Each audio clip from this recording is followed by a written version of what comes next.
Okay, so Bronny James just recently declared for the NBA draft, but the question is he ready? He just very recently had a cardiac arrest. He hasn't averaged that much in college.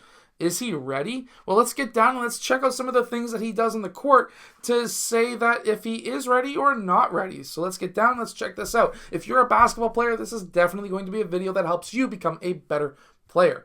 Now let's get down, let's check them out. Really quickly, if you want to shoot the basketball better, make sure to go check out my complete guide to or complete shooting workout that is down in the description below. Okay, so transitioning from defense to offense is extremely important, and he's able to do that here. Now, I'm going to say this really quickly. He takes right here 1, 2, and then almost 3 dribbles. 2 dribbles. Now, could he have done that in less? Not really, but he did stutter step right here, which in the NBA, if somebody was really trying to be competitive and try to block this shot or this dunk, this would have been blocked. But even though he stutter stepped right there, he was still able to dunk. He's also very athletic and athletic enough to be able to catch up from behind and block on the backboard these fast break points. Now, this is going to be a shot that he's probably going to get a lot in the NBA, especially being a wing. The guards are going to be dribbling down court. They're going to then collapse the defense in transition because a lot of the NBA offenses right now, their goal is to get an early paint touch so that they can collapse the defense, and then they want to kick that pass out to the wing or corner players for open three-point shots. The idea is they've collapsed the defense. A wide open three is going to be a very well preferred shot, especially at the NBA level.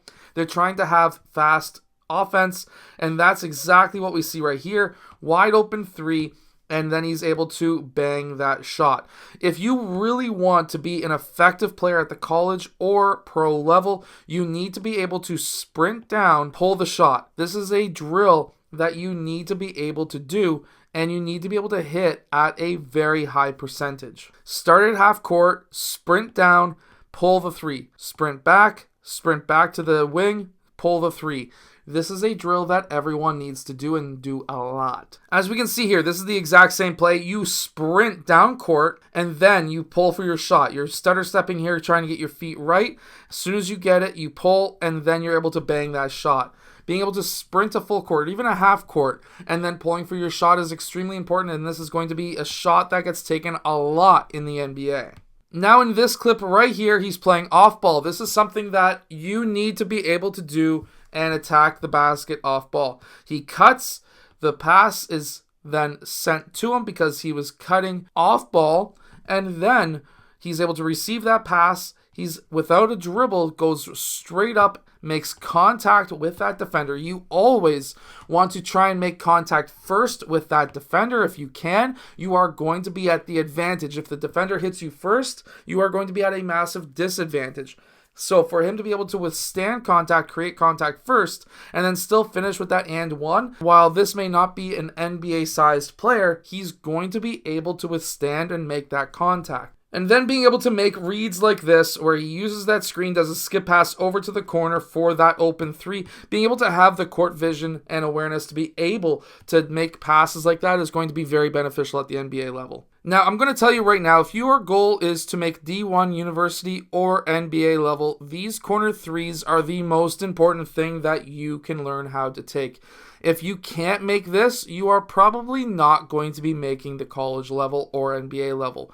But if you can make this at a, let's say, 38% or a higher percentage in game, or roughly 70 or 80% out of game in practice, guess what? Then this is going to be a shot that you will not make a living on, but you need to be able to hit in game, because everybody at the college level these days, unless maybe you're a big center like Zach Edey, other than that, everyone needs to be able to make these corner threes. If you can't, then you're not playing at that level. Now, being able to run the floor is extremely important. They pass the ball up to the sideline. The sideline pass is down court to Bronny James.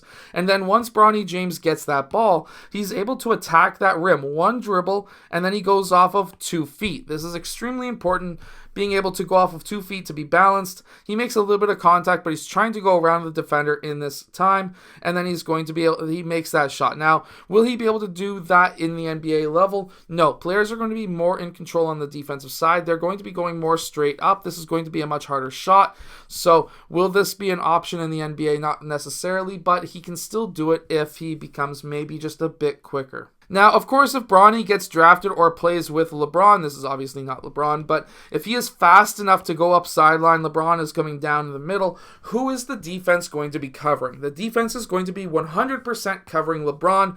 Nobody wants LeBron to score. He is one of the most deadliest scorers in the NBA. Now, when he comes down court, if he is coming wide as he is right here, guess what's going to happen? LeBron has really good court vision, and I really think that LeBron is going to be able to find Bronny very easily on those wings. Now, we have to keep in mind that Bronny may not be drafted. However, I'm going to say that he probably will be, because LeBron is probably going to force the Lakers to pick him.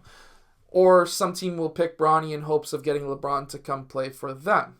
Hint and hint, potentially the Raptors could be interested in that. So, while this is the case, we have to remember that Bronny, when he gets into the NBA, if he is with LeBron, LeBron is going to be telling the team, you have to play him.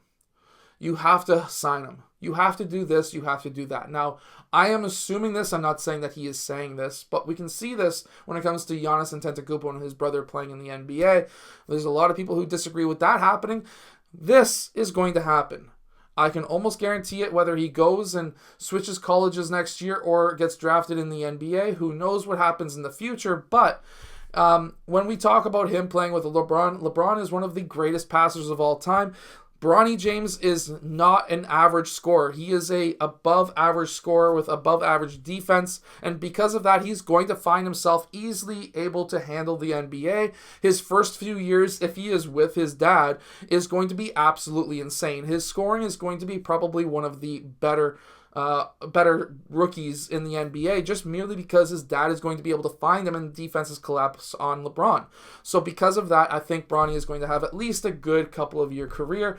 When LeBron retires, Bronny is most likely going to be maybe limiting his scoring, maybe losing maybe 5 to 8 points per game. But other than that, he's still going to be a killer scorer for a long time in the NBA. I hope this video has helped you. If it has, hit that like button, subscribe, and I'll see you guys again next time.